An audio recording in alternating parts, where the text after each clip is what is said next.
Yeah. Yes, sir. Play me something that moves the people, then moves the crowd. You feel the vibe in your soul beneath you, turn it up loud. It's a chance to let the feeling move across the room. Put them hands up, no reason for us to lower the boom. Whether it's 2 in the morning or it's 12:30, it's a moment that can't be duplicated once you start to move. Out here it's real, and then we do what we do. Don't get fooled by the groove, this ain't no Velma and Scooby-Doo. Back with another episode of Sundaze with the Clink Room. This time we're back with Jay Matz, longtime Clink Room collaborator. Jay, how you doing? I'm doing good. Glad to be here. Good.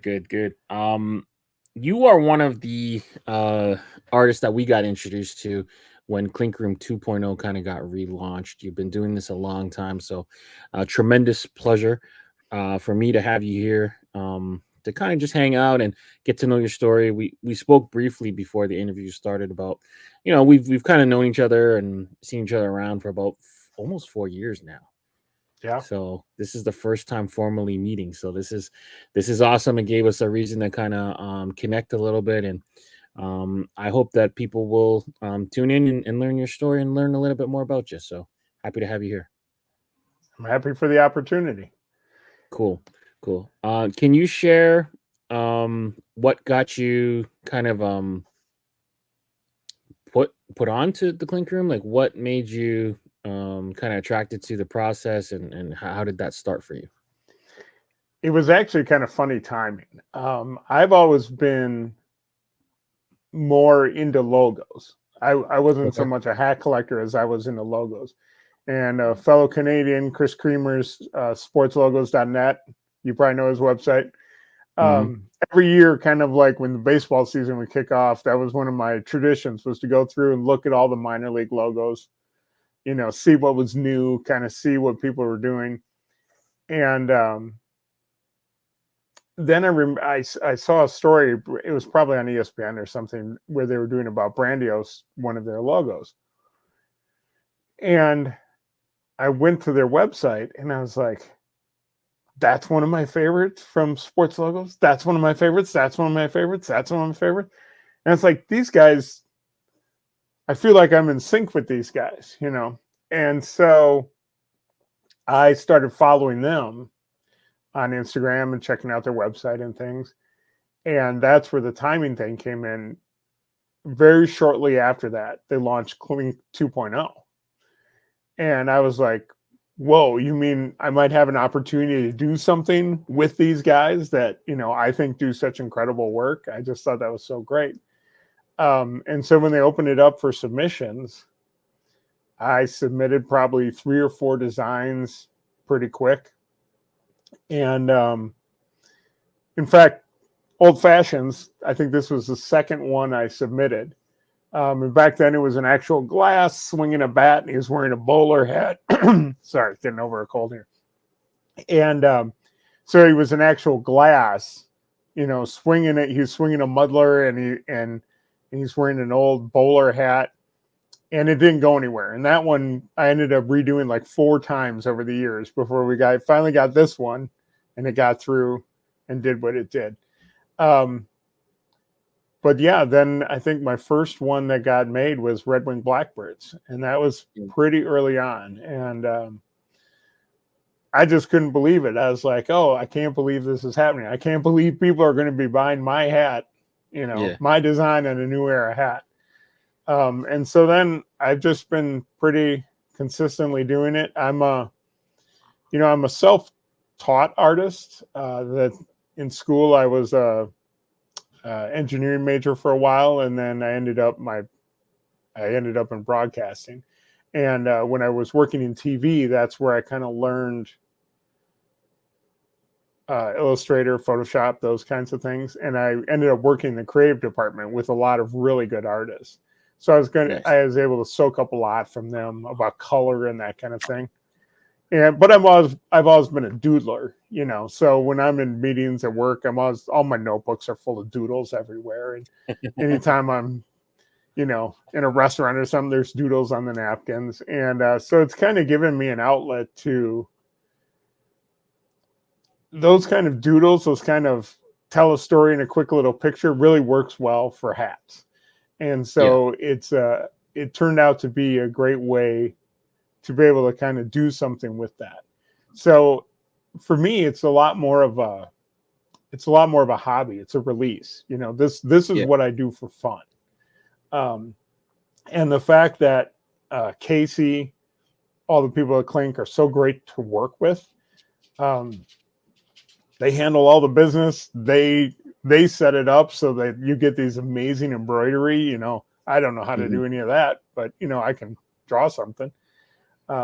So it's been a lot of fun. I think I'm up to my 29th hat now. That's in the shop. Spirits, I think, is my 29th. So again, I never expected to get one in. And here we are 4 years later. So it's been a great ride. And you guys, you know, Views from the Vault, especially early on with the Clink, you really helped grow it and kind of introduce that collector community to it. And since then, it's just grown exponentially. And, you know, what you're doing now, I think that's a great thing because I know I always like to check it out on Sunday, see what's coming up a little early in the crits. It gives you some time to think about it a little more because, you know, I like to vote in the crits and I like to try and make informed decisions, you know, and it's nice to be able to see the stuff early and to kind of get a feel for all of the designs before they hit. All right. I remember Pierre kind of picking your Red Wing Blackbird design out right away because he's a big fan of the symmetrical designs. And I think that we'll get into a little bit more with your work with Pierre, but I think that was one of the leading factors in selecting you as one of his first collaborators in that realm. But like, I think of your style and I think of that hat. And obviously I think of Sammy because of the sentimental reasons. And now you've kind of morphed into like this old-timey, old-fashioned mascot style stuff. So I love all that stuff you do. How do you kind of approach your creative process when looking at hat designs? Like, what do you kind of prioritize? You know, what I like to do, because I'll have an idea, and you know, sometimes the process is very different. Sometimes I'm going through. I still draw paper on pencil. You know, I'm still old school that way, and you know, sometimes I'm on 4, 5, 6 sketches before I'm even in a place where I feel like this is worth looking at. Thankfully, because I've been at this long enough and I've done well enough with it that I also have Casey's ear. So if I have something, I'm like, I can send it to him and be like, what do you think? You know, or here's two ways of going with this. What do you think? Kind of. And then after I do that, I digitize it and then I go to the color in Illustrator. And again, sometimes that's a process of 4 or 5 times. Sometimes I've got 5, 6, 7 versions of it in Illustrator. But then there's other times, the one that just finished up Stocking Stuffers with Santa dunking the basketball. Start to finish, from my first sketch to finishing coloring, was about 45 minutes. Because I drew the sketch and I was like, I like this. And then I colored. And when you're coloring Santa, there's no decisions, you know, it's red, white, black. You're going to throw some green on there, you know? And so I finished that and I was like, I don't know, I kind of like this. I sent it to Casey and he's like, send me the artwork. And it was that quick, you know? But there's other times that I work on something for weeks and weeks, you know? So the process, you know, I have in a notebook, I have just ideas written down, just words of things that, you know, come to my head or whatever, that I say, okay, this might be something cool to do. And then other times it just starts as a sketch. And now I've been doing a lot of collaboration. Pierre was my first collaboration, but I've been working with Lane a lot now. And I think I have 5 in line with him right now. So I'll be working on them tonight, Lane. Don't worry, every night. But he's an ideas machine, you know, and so that's fun too, because you know, sometimes yourself, you hit a block, you know, when I go with hats, so I'm not like a fit guy, you know, like I'm not matching my shoes to my hat to my outfit. I just have a pair of black and white shoes, you know, that go with everything. I'm more of an event guy. So I like having holiday hats. I like having, and so I've got a 4th of July hat, a Thanksgiving hat, a Halloween hat, a Christmas hat now. Or like when I go to concerts, I want to wear a hat. Or if I go to the state fair, I want to wear a hat. And so I've kind of hit all those things, you know, that I kind of really wanted to do. So now it's more kind of fun ideas. But then it's nice every once in a while, like the ice cream cup one I did. That was Casey sent me. He just sent me a picture of one of those ice cream cups and he goes, do something with this, you know, because it was an idea he had that he thought I'd be right for, you know. And so I always thank him for those kind of opportunities. But then it's fun because now someone has given you an idea and you're trying to bring it to life and put your own spin on it too. So yeah. Do you have any specific projects or favorites that kind of just stand out in terms of stuff you've done in the past? So I did a fact check. We do in fact see 30 results. So I think maybe Besties put you to the 30. Put you to the 30 mark. Yeah, that could be. You know, like I say, Old Fashions was special just because that's something I came out with right away when I didn't know what I was doing. And I learned a lot to get it to the place where it would become successful. So to me, that was personally satisfying to be able to do that. Another one that was like that was Hoop Dreams. The one where it's the basketball hoop where it's a milk crate. Almost like a crate. Yeah, crate. Yeah. Yeah. And so I had done that originally a couple of years ago. My sister's huge into basketball. We love March Madness and everything. And so I kind of wanted to do something with that. And again, that one just didn't take. And then a couple of years later, I was kind of going back through my old designs. I was like, I think there's still something here with this one. So I was like, what if I put it on a dark cap? And then I'm like, oh, I'm going to put some stars on here. And it'll be Hoop Dreams. They're dreaming. They're trying to, you know, and suddenly the drawing didn't change that much, but the story changed completely from a like Tar Heel blue hat where it's bright and everything to this dark sky night scene.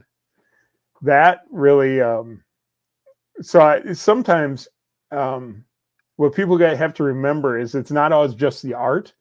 Sometimes it's the story too.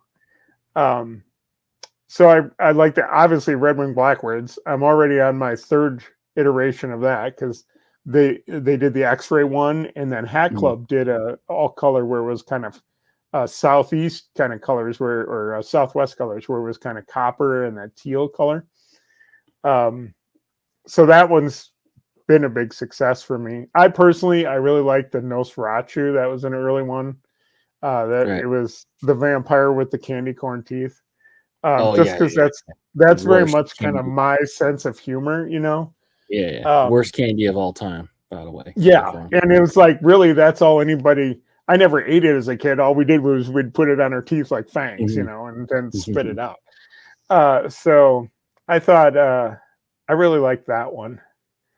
But yeah, I mean, I think all of them. I've never had one go through that I didn't feel was in some way worthwhile working on. Even my lowest seller of all time, Bayside Beats, which is just like that 90s neon color. It was like a boombox and basically it kind of looked like Saved by the Bell. Yeah. Even that was more just an experiment in color. Cool. And I did one, it didn't go anywhere. It didn't get out of the crits, but I enjoyed working on that one where it was like, I made it look like a stairs going down into the hat and then there were eyes looking out and it was supposed to be like the monster in the basement kind of thing. So I like kind of experimenting with stuff like that. Like, hey, could you do something like this in a hat? Mm-hmm. So, I like for Christmas, my son got me some paint markers. I've never worked with paint markers before. I painted before, but I've never worked with that before. So, last few days I've been messing around with that, and it's like, oh, it's fun. It's just fun to try and do different things and Different see what mediums. you can do with it. Yeah. Awesome.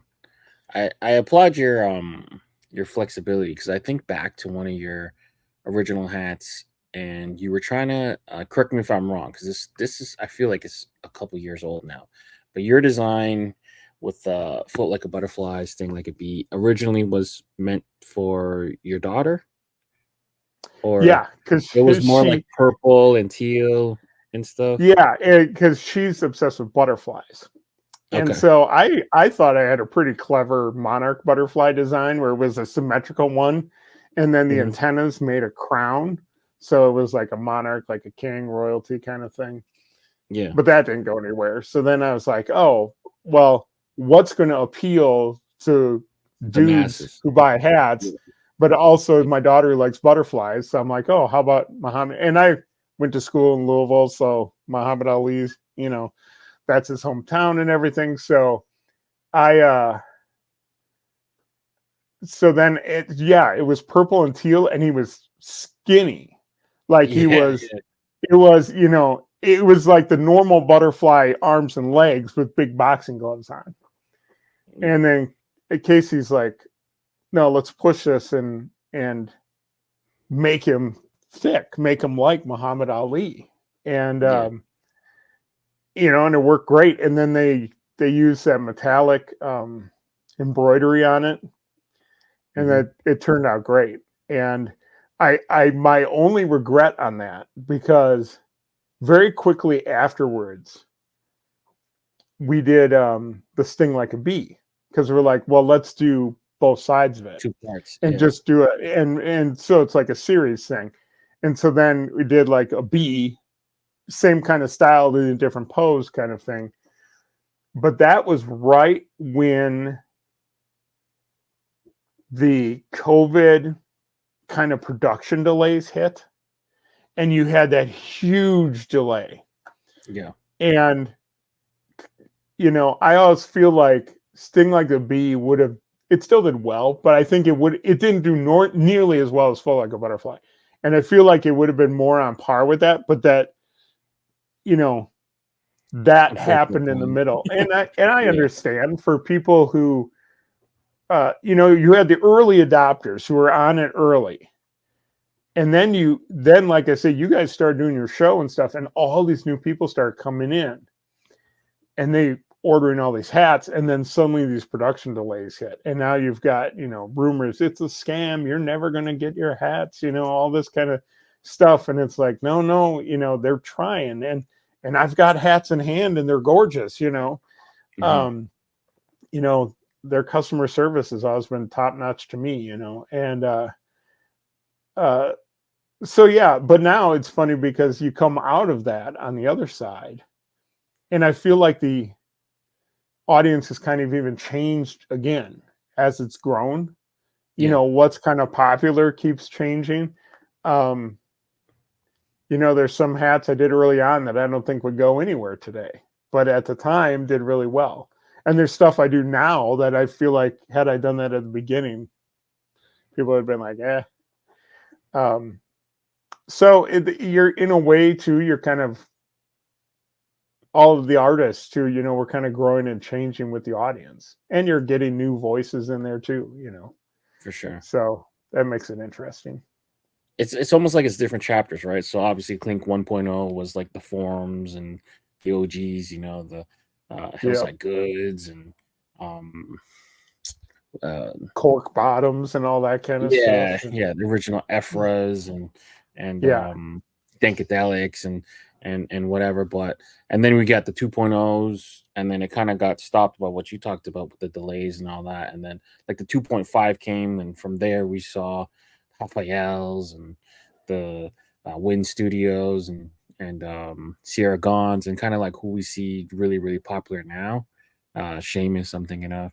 And then now it's like I feel like we're right on the cusp of the 3.0 because we got the Instaships, the shock drops, the packs, the side patches. So I feel like Yep. it's ever evolving and things are kind of changing. Not at a rapid pace because it's literally been 16 years since they've opened up, but like this is I feel like we're right at the beginning of something kind of different, and it's exciting, so to have you from the beginning days of 2.0 and still have you submit and have hats made, like it's a cool feeling for sure.